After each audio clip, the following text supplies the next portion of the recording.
Thank you. Thank you.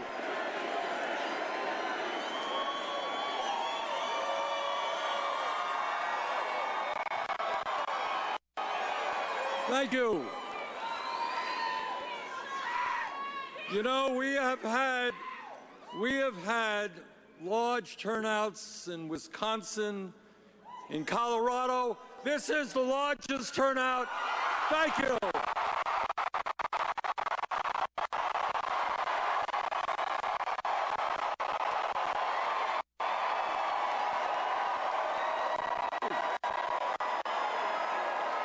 There are a lot of people here, a lot of people. And you know, when we were coming to Arizona, somebody said Arizona is a conservative state. What were they talking about? Somebody told me that people are giving up on the political process, not what I see here tonight.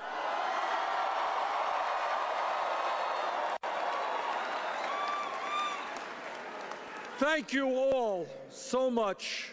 I cannot believe this crowd, and I just want to thank you so much for coming out. Your presence, your incredible presence here tonight gives me hope and gives people all over this country hope that when we stand together, when we come together, in meetings like this, there is nothing that we cannot accomplish in transforming America.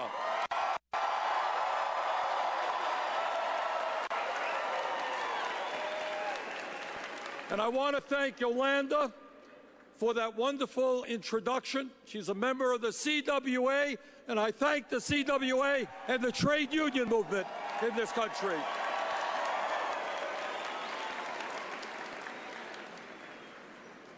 What this campaign is about is pretty simple. What this campaign is about is saying that our great country and issues facing our country and determine how we can go forward so that government represents all of us and addresses the serious problems that we face. And the first issue that I want to put on the table is the issue of income and wealth inequality.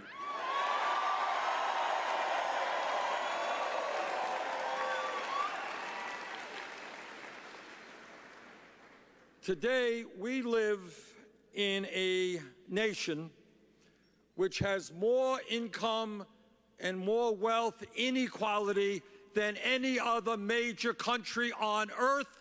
That is not acceptable, and together we are going to change that.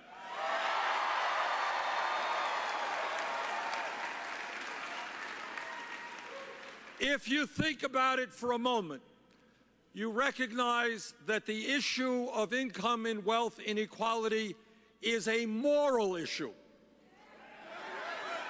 Are we content? And I didn't even finish the sentence. Are we content to seeing a proliferation of millionaires and billionaires when we have the highest rate of childhood poverty of any major country on earth?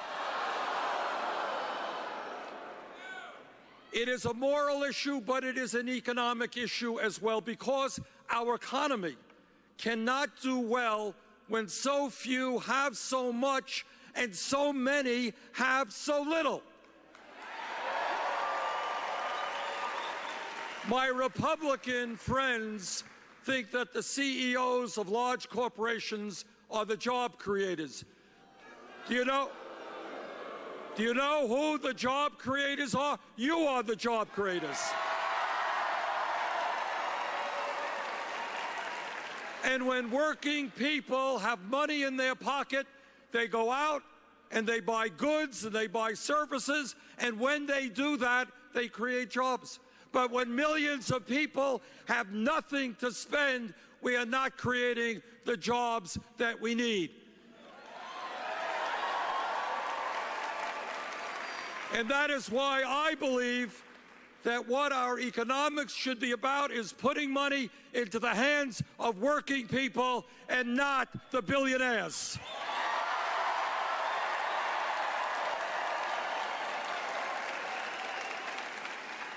Brothers and sisters, there is something profoundly wrong when the top 1/10 of 1% own almost as much wealth as the bottom 90%. There is something profoundly wrong when in the last several years, 58% of all new income created has gone to the top 1%. There is something profoundly wrong when one family, the owners of Walmart, own more wealth than the bottom 40% of the American people. This grotesque level of income and wealth inequality is bad economics, it is unsustainable, and it is not what the United States of America is supposed to be about.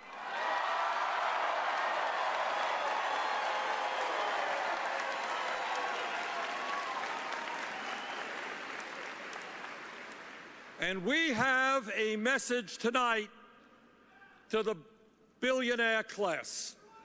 And that message is, you cannot have it all.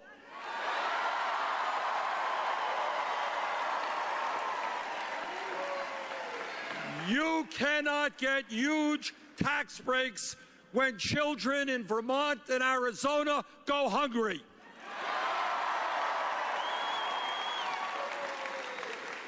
You cannot continue to ship our jobs to China when millions of Americans need work here.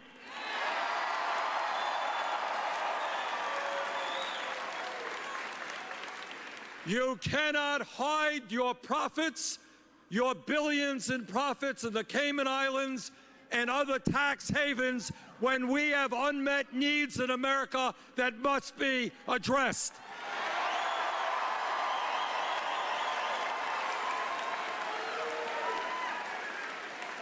And what we are saying to the billionaire class is their greed has got to end, and we are going to end it for them.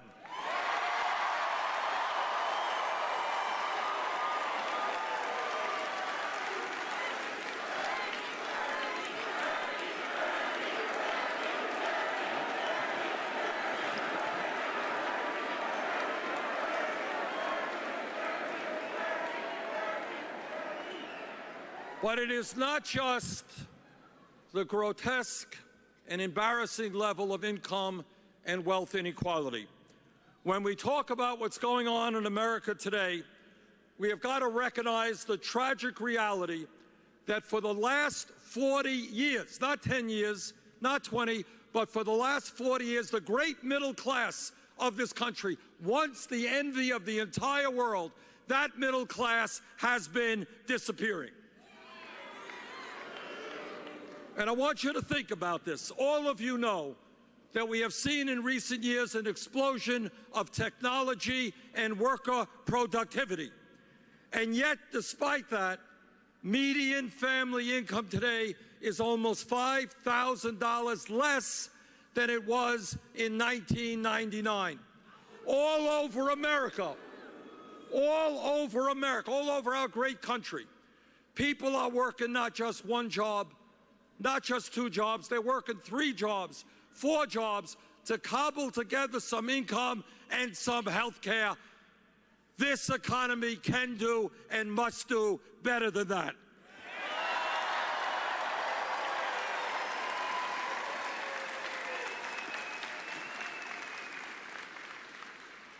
And let me say a word about unemployment. Once a month, you read the official unemployment results coming from the government, and they tell you that official unemployment is 5.3%. But what they don't tell you is if you look at another government statistic, which includes those people who have given up looking for work and those people who are working part-time. You know anybody working part-time when they want to work full-time? When you add all of that together, real unemployment is 10.5%. And let me tell you something else that we almost never discuss, and that is the tragedy of youth unemployment in this country. A recent study came out looking at kids who graduated high school, and this is what it said. If those kids were white, their real unemployment rate was 33%. If they were Hispanic, their unemployment rate was 36%. If they were African American, their unemployment rate was 51%. And let me tell you something else. In America today, we have more people in jail than any other country on earth. That's right. And one of the reasons, aside from a broken criminal justice system, one of the reasons that we have so many people in jail is that we have 5.5 million kids hanging out on street corners with no jobs and no education.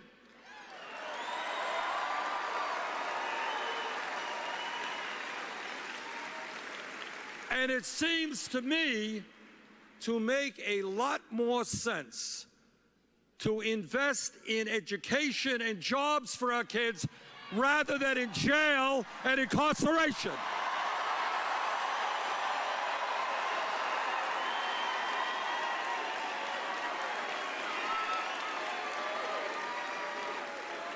I want our country to have the best educated people, more people going to college than any other country, not more people in jail than any other country.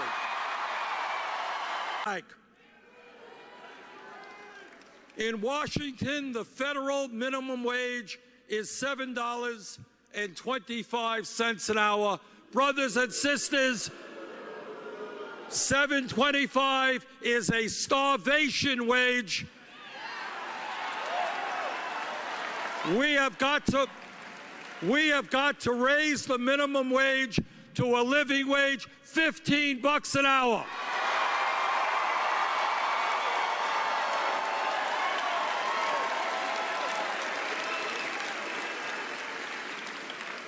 I don't think it is a radical idea to say that if somebody works 40 hours a week, that person should not be living in poverty. That's what America should be.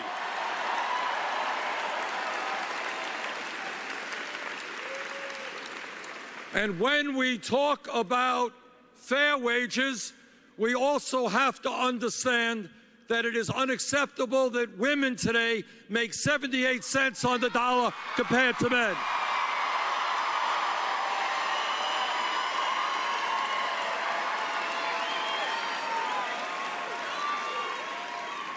Brothers, we have got to stand with our sisters and fight for pay equity for women workers.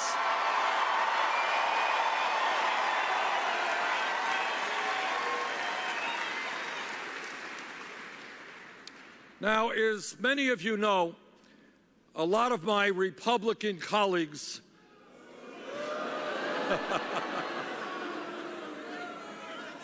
you know what they stand for. Well, let me tell you what they stand for. Some of what they stand for. What our Republican colleagues talk about are family values. You ever hear them talk about family values? And this is what they mean by family values. They mean that a woman should not be able and have the right to control her own body. I disagree.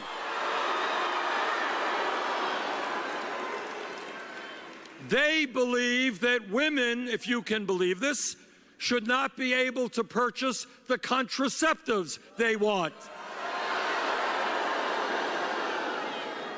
And they believe that our gay brothers and sisters should not have the right to marry. Those are their family values. Those are not our family values.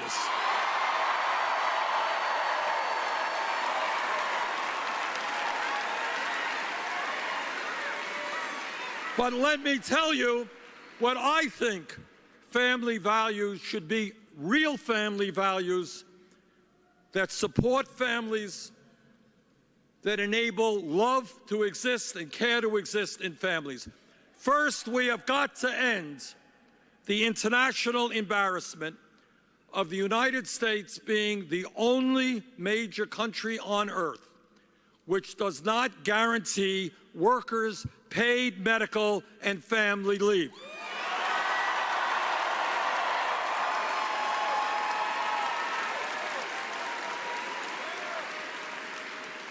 Today in Arizona, today in Vermont, a woman is giving birth.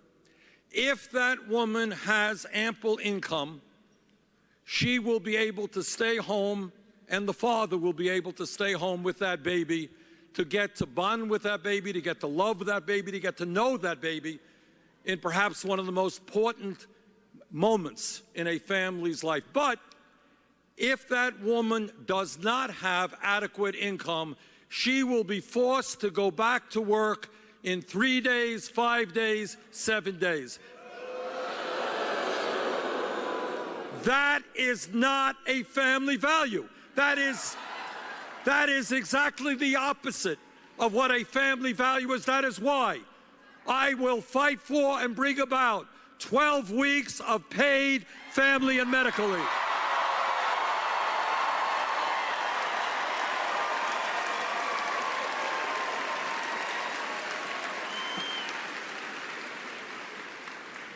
All over this country.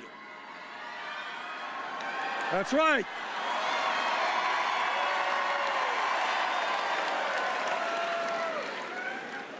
All over this country, we have working people who, when they get sick, they go to work. And they go to work because they have no guaranteed sick time. It's time to end that and provide guaranteed paid sick time for every worker in America.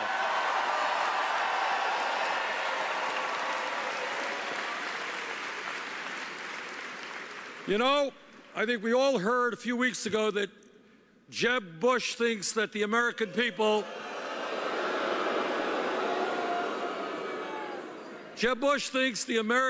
need to work a little bit harder.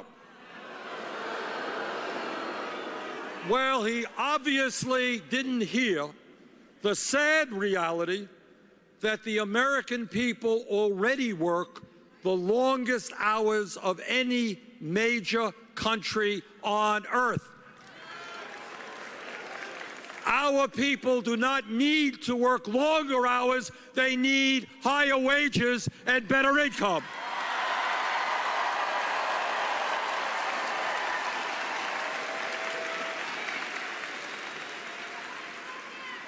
Now, when we talk about the crises facing our country, when pollsters ask people, what's on your mind? What do you think is most important? What people invariably say is jobs. We need more jobs.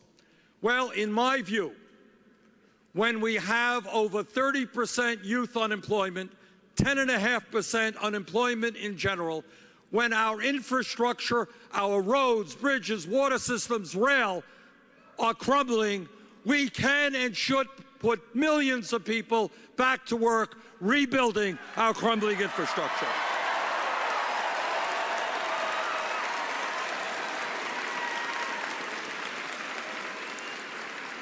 I have introduced legislation that would put $1 trillion into our roads and bridges,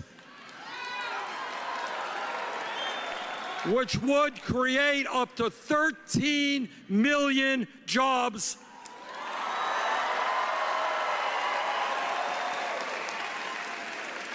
And that is exactly what we have to do. Think of it, America. We're all over this country. Our people are rebuilding our roads, our bridges. Our rail system is now far behind many other countries. Let's have the best rail system in the world. Let's put our people to work doing that.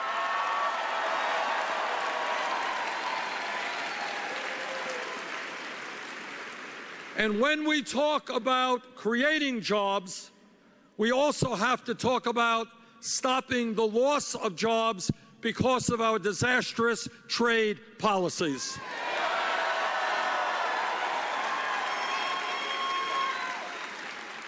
You are looking at a senator who voted against NAFTA, against CAFTA,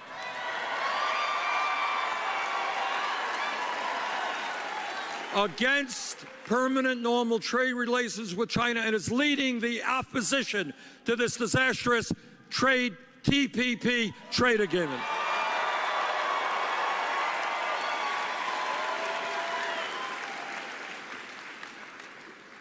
We need trade policies which create jobs in America. We need corporate America to start investing in America and not just countries all over the world.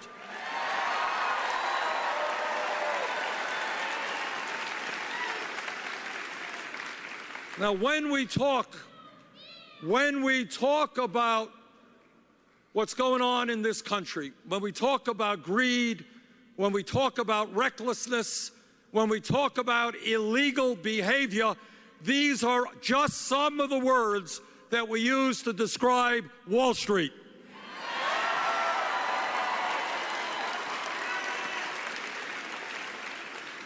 Today, the largest 6 financial institutions in this country have assets of some $10 trillion, equivalent to 60% of the GDP of America. After we bailed them out because they were too big to fail, most of them are now a lot bigger than they were before we bailed them out. In my view, if a financial institution is too big to fail, it is too big to exist.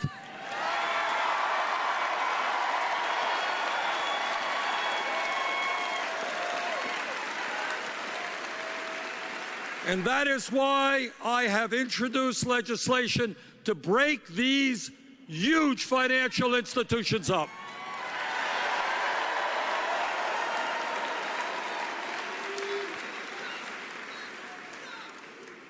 Now, I want to talk very briefly about an issue which in many ways may be more important than any other. And that is that as a result of the disastrous Supreme Court decision in the Citizens United case,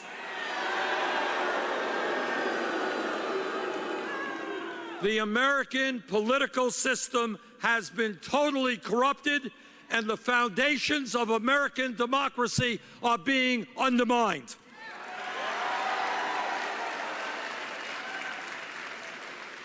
What the Supreme Court said to the wealthiest people in our country, they said, okay, guys, you already own much of the economy.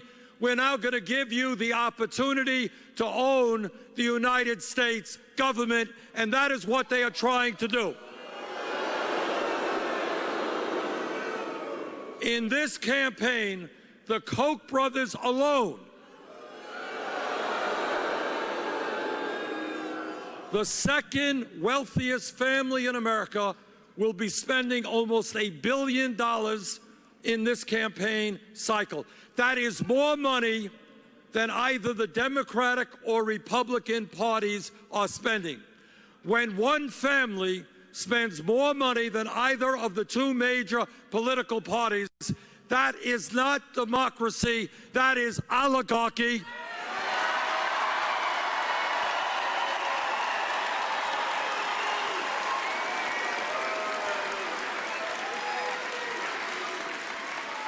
And that is why we have got to overturn Citizens United.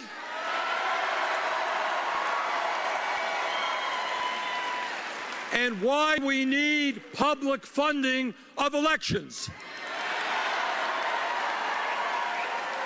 I see a lot of young people here today.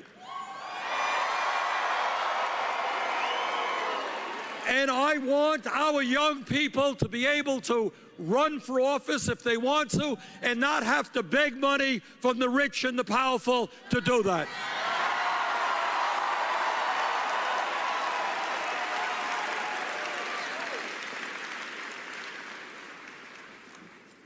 And now that we have a lot of young people here, let me mention another issue of importance to our youth.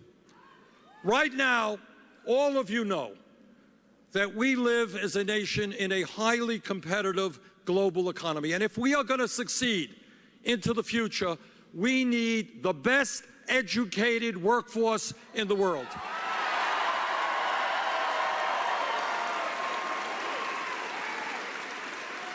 At this moment, if you can believe it, this is how crazy it is. There are hundreds of thousands of bright, hardworking, qualified young people who are unable to get a college education, not because they don't have the ability, but because their family doesn't have the money.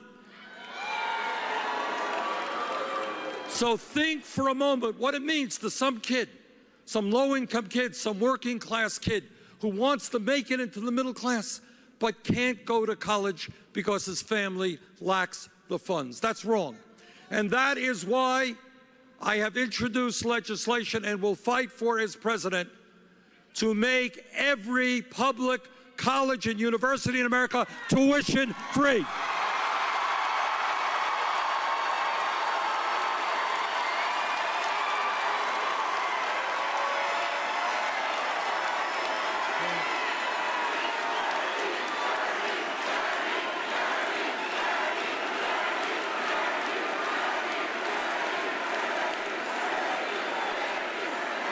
And I want you to think for a moment, what free public college and free public university will mean.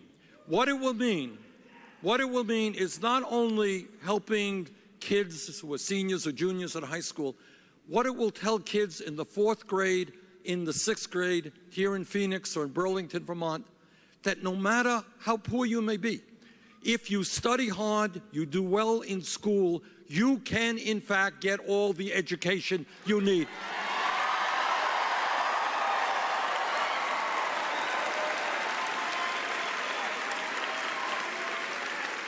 And the other higher education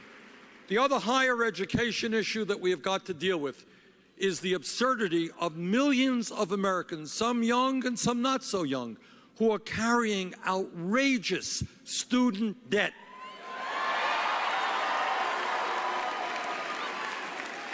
I mean, I'm talking not just $50,000, not $100,000. I talked to a young woman, graduated dental school, $400,000 in debt.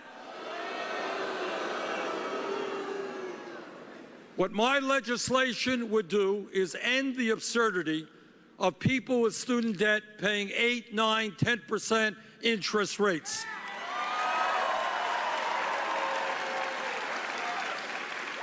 If you can refinance your home at 2 or 3%, you shouldn't be paying 10% on your student debt.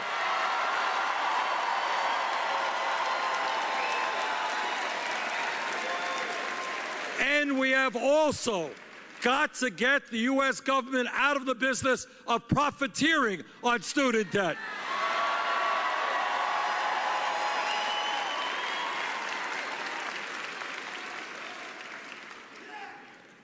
There is another issue that is of such great importance that Pope Francis, in a recent encyclical, focused on it.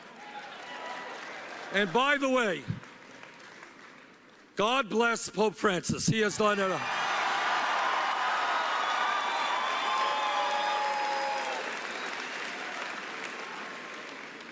You know, I think sometimes people think my economic views are radical. You should hear what this guy is saying. when he talks about money being a god of modern civilization, people worshiping money rather than their brothers and their sisters. But what he wrote about in his recent encyclical is what virtually the entire scientific community is telling us, and that is that we have a moral obligation as adults and parents to leave this planet to our kids and grandchildren in a habitable way.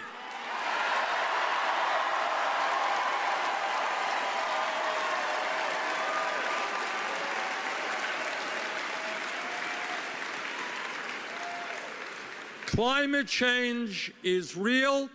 Climate change is caused by human activity. Climate change is already causing devastating problems in our country and all over the world. We must lead the world in an extremely aggressive way in breaking our dependence on fossil fuels, in moving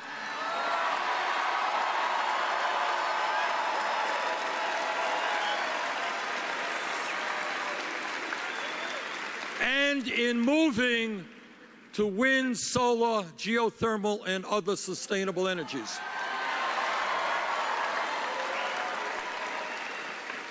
And here's what the scientists tell us. They say if we do not do that, by the end of this century, this planet will be between 5 and 10 degrees Fahrenheit warmer. And what that will mean is more droughts, more flooding, more extreme weather disturbances, more acidification of the ocean, more international conflict as countries fight for scarcer natural resources. We have the moral obligation to lead the world in transforming our energy system.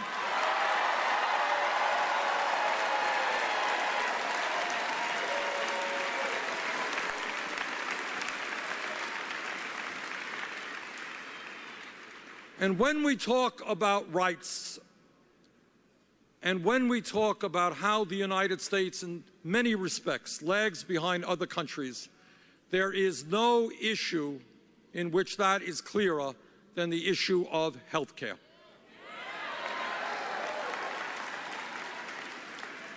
Today, the United States of America is the only major country on earth that does not guarantee health care to all people as a right. And together, you and I are going to end that embarrassment, because we are going to pass a Medicare for all single-payer program.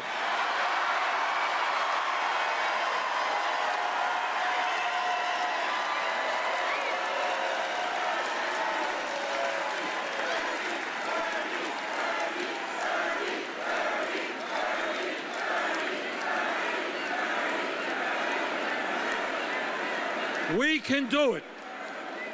We can do it. Health care must be seen as a right, not a privilege.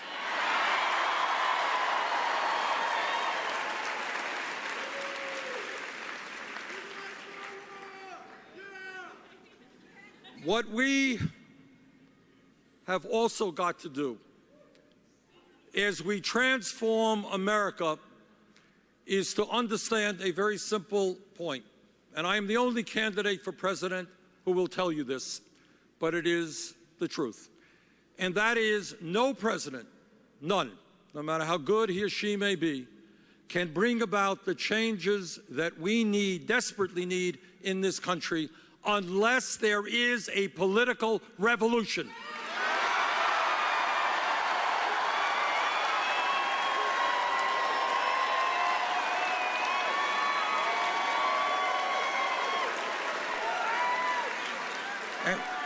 And what that political revolution means is that people all over America have got to stand up and become involved in the political process in a way we have never done before.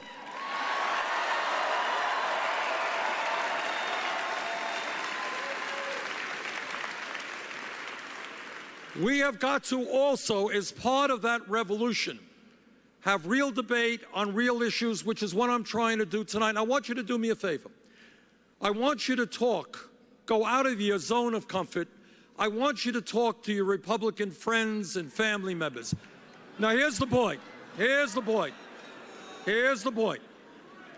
It is one thing for the billionaire class to be voting Republican. But there are many Republicans out there, and you know them. These people are working at 2 or 3 jobs. They have no health care. Their kids can't afford to go to college, and yet they're voting against people who are fighting against their best interest every single day.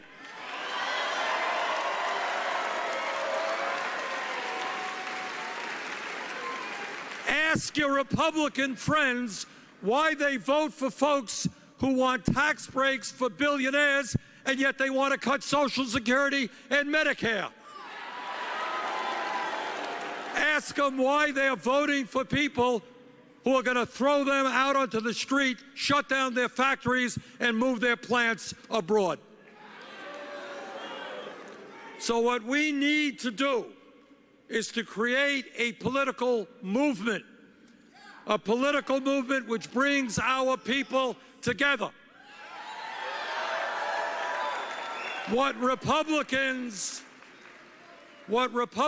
are very good at is not talking about what they really believe.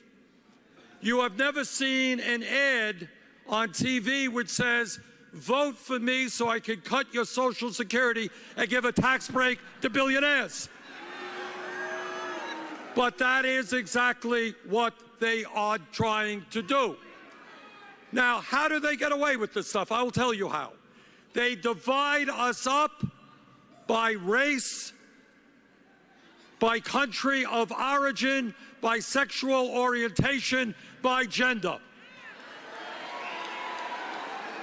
They say to whites, worry about blacks. They say to native-born Americans, worry about immigrants.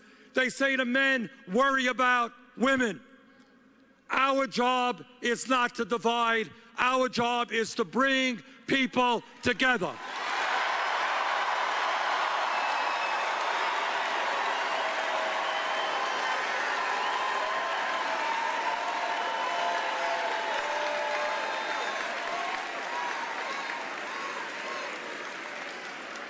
And when we talk about bringing one nation together, we have got to understand that today in America, there are 11 million people living in the shadows.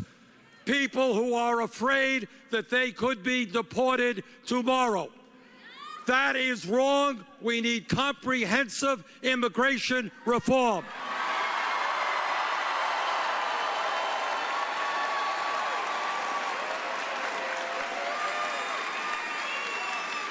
We need a path towards citizenship for undocumented people. We need not to be dividing families. We need to be uniting families and keeping them together.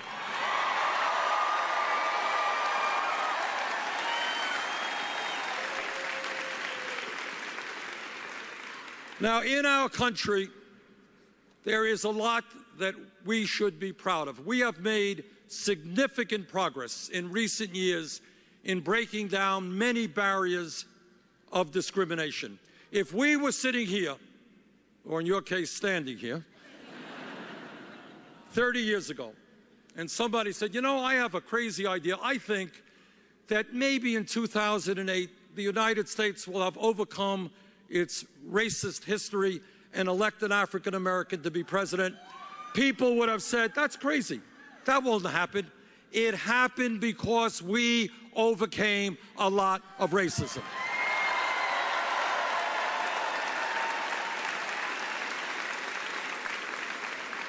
But let us be very clear.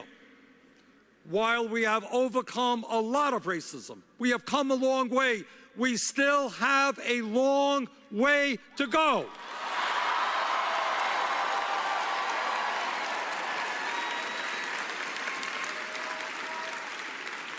It is not acceptable to me, and I know to you, that an African-American baby, a male baby born today, if we do not change things, stands a 1 in 4 chance of being in prison during his life. It is not acceptable to me that we have seen young black men walk down streets in this country, be beaten and be killed unjustly. That is not acceptable. Most police officers, I was a mayor for 8 years, and I worked with the police department. It's a tough job. Most cops do it well. But when a police officer breaks the law, that officer must be held accountable.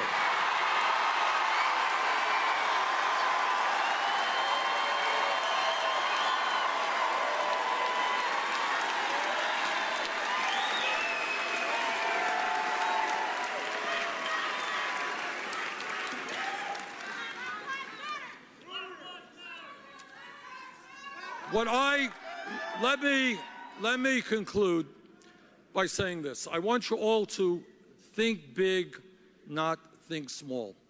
I want you to all appreciate that you are living in the wealthiest country today in the history of the world. The wealthiest country. But nobody knows it because all of the wealth rests in the hands of the few.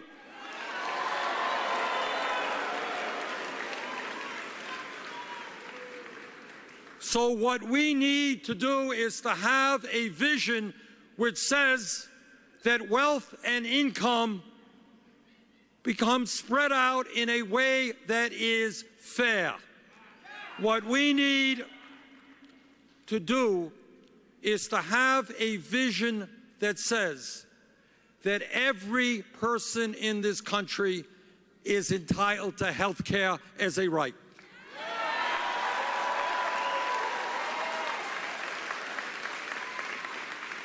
That when a mom or a dad goes to work, he or she knows that their kid in a child care center or pre-K will get the best quality care available.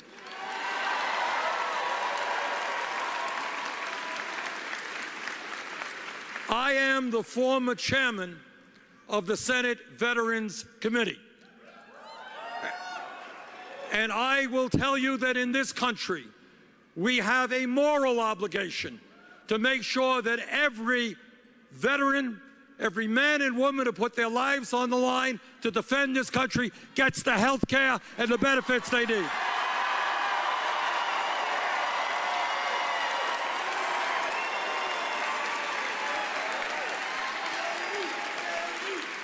We are not going to defend, we're not going to turn our backs on our veterans. We are going to be a nation, and we are going to create a nation where everyone, no matter their race, their religion, their disability, or their sexual orientation, realizes the full potential of equality that is the birthright of Americans.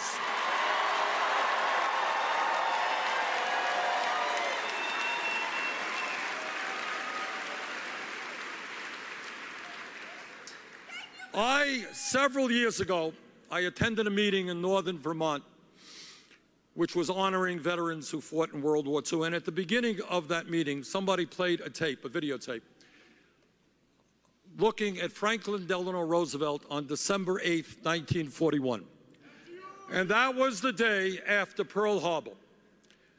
And what Roosevelt was doing that day was declaring war against Japan, and soon he would declare war against Hitler in Germany. On that day, the United States was unprepared to fight one war, let alone two wars. But in 2.5 years, because this country focused on creating the best military in the world, producing the tanks and the planes and the guns we needed, we won that war in 2.5 years. So I don't want anybody to tell me that this country, when we put our minds to it, cannot guarantee health care to all.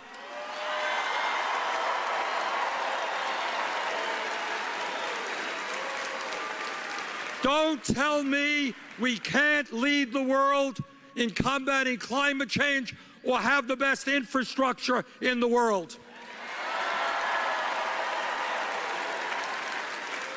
Don't tell me, because I don't believe it, that we can't create a system where all of our kids get a great education.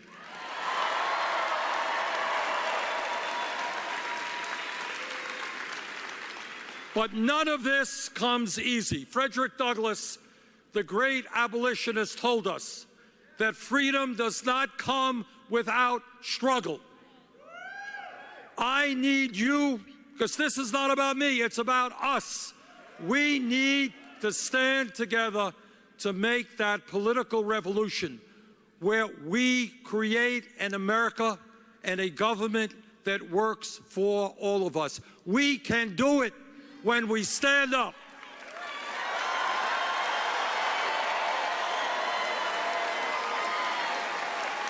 We can do it when we stand up and say, enough is enough. The billionaires are not going to have it all. It's our country. Let's create that nation. Thank you all very much.